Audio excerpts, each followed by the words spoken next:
Such a life-changing situation you just come through. Tell us, take us from the start. What happened and how long has this been? So my daughter basically was taken out of the country by her father through a court order. We both signed a court order saying that he can have access with the child. He's supposed to take her for 2 weeks. During the 2 weeks, he ended up taking her the day before I was supposed to go to New York to return her, and he flew to Jamaica, which I found out a month later that he left her there and mailed her travel documents back to the U.S.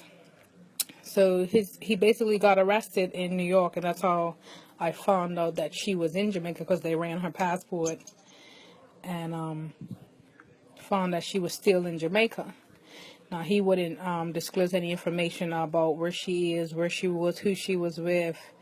And when we went to court on a writ in New York, he basically pled the fifth, so they couldn't make him tell us where she was. They could only hold him for a certain amount of time. So the judge gave him, first he gave him a few days. The next time he gave him a month, and we were supposed to come back on the month. But during this time, I basically try to exhaust all my avenues to try to find her. So I went to different places in Bermuda. We reached out to immigration and the embassy in Jamaica. The Jamaican authorities helped us through his father, because his father used to be a cop in Jamaica. So they done us a favor and helped us out and started an investigation in Jamaica, but for only like the one name that we had.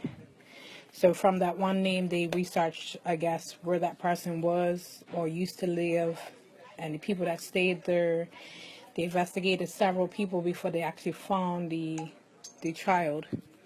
So just the other day, I got word that they found her. This was right before I had to go back court to New York, because the father still wasn't cooperating with us.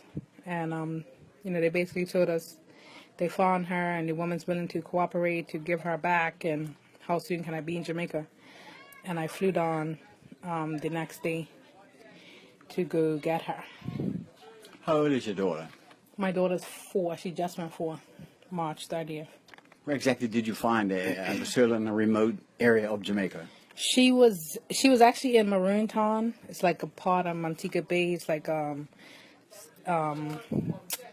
kind of like tucked off from like the city and different places. So, but they brought her to the police station to me when I came in.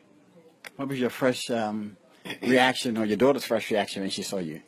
Well, I heard her coming up the steps, and she didn't sound like my daughter because she had like a little accent, and then she was kind of dark, and she didn't really look like her to me. So when she saw me, she probably was thinking the same thing. She's like, "That's not my mommy." So I had to basically talk to her. I looked at her to make sure it was her, because like she did look different. So she basically was like, "You're not my mommy." So I had to go through my phone, show her like pictures of her, call off names to let her know that, I was her mom, because she didn't remember me at all. So once I went through my phone, practically like my whole phone and all the pictures, she was like, "Okay, well, you kind of look like her." How did that make you feel?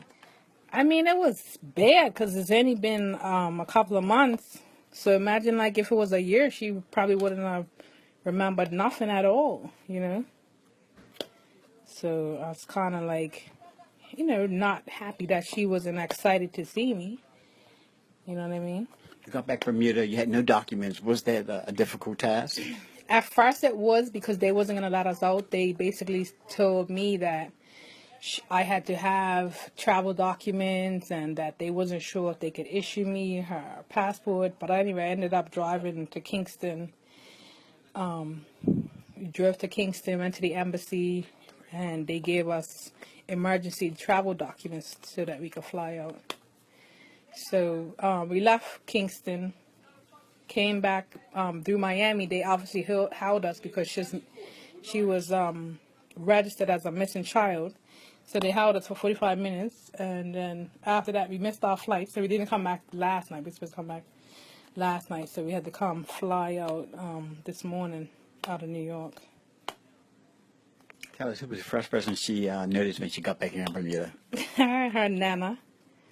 Everybody else just got a little wave, but her nana was she recognized her nana one time. I think she wanted to see it because she was asking on the phone. She's like, "Is Nana gonna be there?" So I think she was probably anticipating to see her. I guess that must have made you feel very good, huh?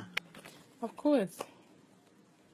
Just bringing her home, like I couldn't wait to get home. Like when we was in Miami, I was kind of like upset because like we wasn't home. Like we were still kind of not fully home yet, so I was kind of upset. So I was just glad the plane landed, and I was like, finally we're in Bermuda, and hopefully we could try to secure orders in to protect us going forward. A bit of advice for anyone that might have a parent here in Bermuda or overseas. What are some of the warning signs you missed, or a bit of advice you can give someone that might be somewhat of the same situation as you are over here? Well, everybody gives off signs in the beginning, and her father definitely did give off signs because from the time she was born, he was basically trying to take her from me, and we kind of broke up like 2 years after she was born because he was trying to take her from me. So, I mean, there were signs there. I just didn't think he would go to this extent. Like, he kind of, like, went overboard. So, advice to other parents, I would just say communicate. And if you're Bermudian, like, I would advise not to have your child away because the father, like, has rights. So, you're not even able to take your child out of the country without the permission. So if you have the baby in Bermuda, it's probably you have more control. And then for people, I guess, I just communicate with the other parent. If it's not working out, just try to communicate. And you have to have like stuff in order in court, because if not, then that parent can take that child and go wherever they want, because there's no court order saying that they can't. You know what I'm saying? So every parent has legal rights to their child when the child's born, until you go to court and have it defined, like this parent has current control, or this parent has weekends, or this parent has holidays. So don't just think, oh, I have my baby and it's my child, because it's not. Because that person can take that child and fly wherever they want without being questioned, because they're the biological parent. You know what I mean? So it's sticky.